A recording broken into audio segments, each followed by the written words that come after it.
I don't want to be a congressman. I don't want to be in government. I want to be free diving on a beach. You're running for Congress. Because nobody's doing it. Our country's being run by pedophiles. Like, nobody's operating the best interests of America. They finally caught him on a live mic, and it didn't go the way they expected. Goodness. I was watching this TMZ interview with Dan Bilzerian, and it highlights exactly what happens when someone refuses to follow the DC script. You've got the media trying to pin him down, but he's out here calling out what he calls the Israel First policy and the broken promises that have left working Americans behind. Now, make that make sense for me. We've got people in our own country struggling to pay bills, but our leaders are more concerned with foreign interests and ego-driven decisions. Bilzerian is standing there saying he doesn't even want to be a congressman, but he feels forced to run because the deeper rot has become too much to ignore. Look, if you want a perspective that isn't afraid to look at these uncomfortable double standards and call out the floor leaders for who they really serve, do me a huge favor, hit that like button and subscribe to the channel. We're building something real for the people who are tired of being lied to. Watch how this exchange goes down, especially when he starts talking about the military and the supremacist mindset in DC, and I'll be back at the end to duke it out. Let's get into it. Talk to us about why you've pivoted here and decided to run.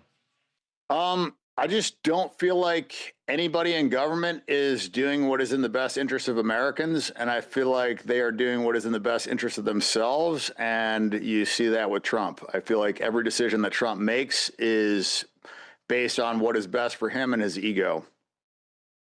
So you were somewhat vocally a supporter of President Trump in the past. When did that change?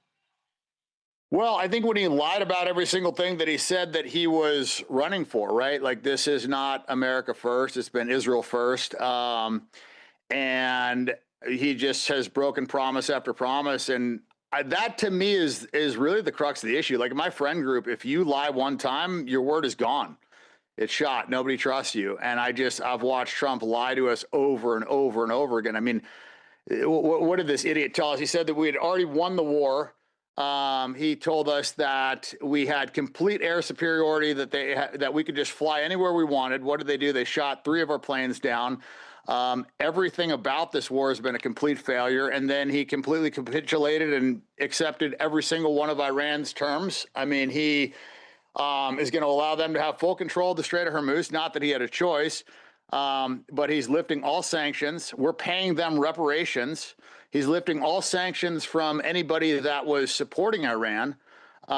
We have to remove all troops from the area. And I mean, if you look at the 10 points, it's everything that Iran wanted. Well, I mean, all that is being negotiated still, but they're allowed to enrich uranium, and they don't have to allow nuclear inspections now. So what did we accomplish? I will say, I think it's hard to argue with a single point you just made. I think a lot of people, frankly, myself included, agree with you on that.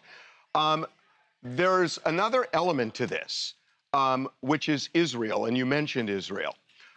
And you are, you seem to view Israel as the enemy here. Could you explain?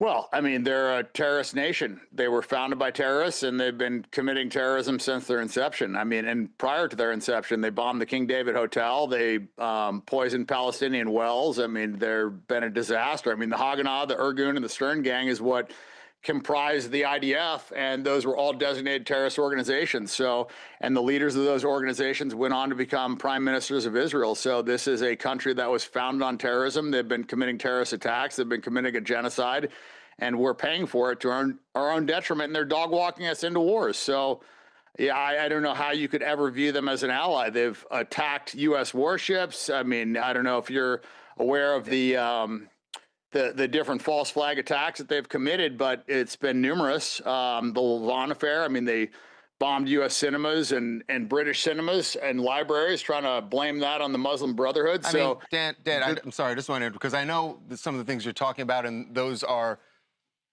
theories that are out there that are not proven. This is not debated. Look, I don't want to spend the time kind of getting into that, because believe me, there's a big response to what you just said. The bigger thing to me is that you don't seem to have a problem with Israel, just Israel. You seem to have a problem with Jews.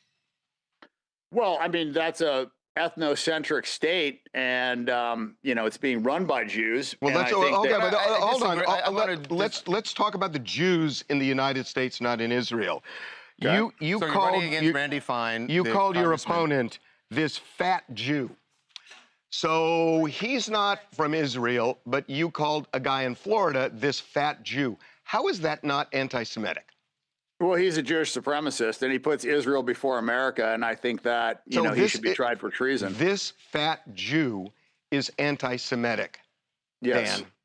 I mean, that's what you say, but how about that's every single time that's what I Muslims? know. I don't say Well, it. I know he it. literally talks about how Muslims are lower than dogs. So is that Islamophobic?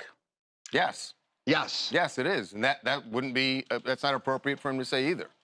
If he had said that, but he does all the time, and he tweets that, and he's a senator. Are you anti-Semitic?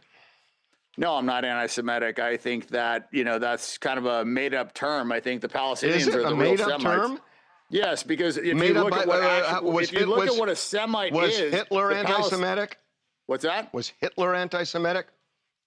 Like I said, it's the term is focused solely on Jews, but actual Semites are the Arabs, and Palestinians are Semites as well, and they actually have more DNA lineage to that region than any of the Eastern European Ashkenazi Jews that have taken it from them. So I kind of have issue with that term and how it's been hijacked to only talk about Jews. So if you want to call it anti-Jewish, then you can call it anti-Jewish. Well, I'm not going to call this anti-Jewish. When you say that this fat Jew, you could take another race and you could use another epithet, but you're anti-Semitic, Dan. I'm not. I have Jewish friends. Oh, some of your best friends are Jewish? I don't paint all Jews with one brush, but he paints all Muslims with one brush, and it's accepted. And for some reason in this country, it is okay to just blast Muslims, bash them. You look at what Bill Maher said about Muslims. I mean, it's this double standard, and I don't like the double standard. And I look at him as a Jewish supremacist. He believes that Jews are better than other people, and he puts Israel before America. And so I have huge problem with that. So if you've got a black friend that you don't like, do you use the N-word on him? No, I don't. Well, then what's the difference when you use the word fat Jew for a Jew you don't like? Well, is Jew the same as because that is not that's not, one is a slur, right? And one is describing a religion. So you can't compare the two. Really? There's a way. How can you compare those two? There's a way you say it, Dan, that the intent is the same. It's not the same at all. Here. So I want to ask a question. One is a slur, one is a racial slur that I don't use, and the other one is describing an ethnicity. You just used it. Well, are we adults? Can we talk about a word? Sure. Was a word so offensive that that it just you can't say it? We have to say the N-word, the answer to that is yes. So I want to ask a question. People are too sensitive. Dan, I know you I mean, people are sensitive, but if you're really going to run for Congress, you're going to face these questions on the campaign trail. You're going to face it in debates, and you have lived your life in a way that clearly those things are going to be brought up. As we're talking to you, I realize you have lots of money and that, spending it on this campaign, it may be fine for you. I'm just curious that you're running in Florida as a Republican and you are anti-Trump and clearly, I'll say anti-Jewish because you don't like the term anti-Semite, but you're clearly anti-Jewish, anti-Trump, running in Florida as a Republican. It doesn't add up like you really have a chance to win this. Why would you throw yourself into this race with all that against you? So I don't like racism. I don't like supremacist mindset. And I think that's exactly what you have with Randy Fine. And I am against everything that he stands for. I don't like putting a foreign nation before America. Look, I don't want to be a congressman. I don't want to be in government. I want to be free diving on a beach. You're running for Congress. Because nobody's doing it. Our country's being run by pedophiles. Like, nobody's operating the best interests of America. And so if nobody's going to step up and do it, and everybody's frustrated, everybody's like talking about it, but nobody's actually doing anything. So I feel like I'm in a unique position because I have a following and I am not affected by money, and I don't care about being in office. And I think the people that are going to be the best government leaders are the people that don't want to do it, but feel obligated to do it, or do it because they want what's best for America. And that's what we need. Everybody else gets into office and says, oh, what can I get from this? How can I get rich? How can I help myself? How can I help my donors? And it should be it should be a selfless act. This should be like, more selfless than joining the military. I mean, because I was in the military for 4 years, and I didn't join the military as a selfless act. I did it because it was my best option.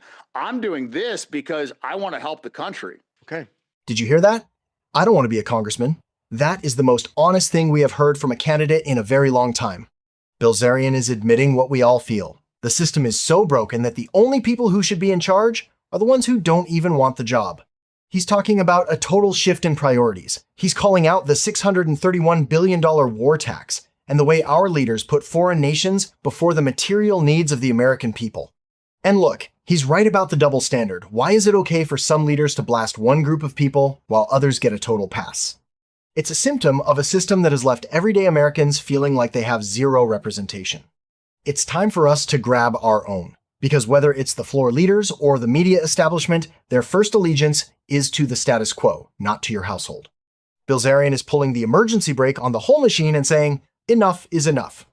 But I want to know your take. Is he the change candidate we've been waiting for? Or is this just another version of the same frustration? Drop your thoughts in the comments. I'll be in there reading through the best takes. Until next time, guys, keep it lit and be amazing.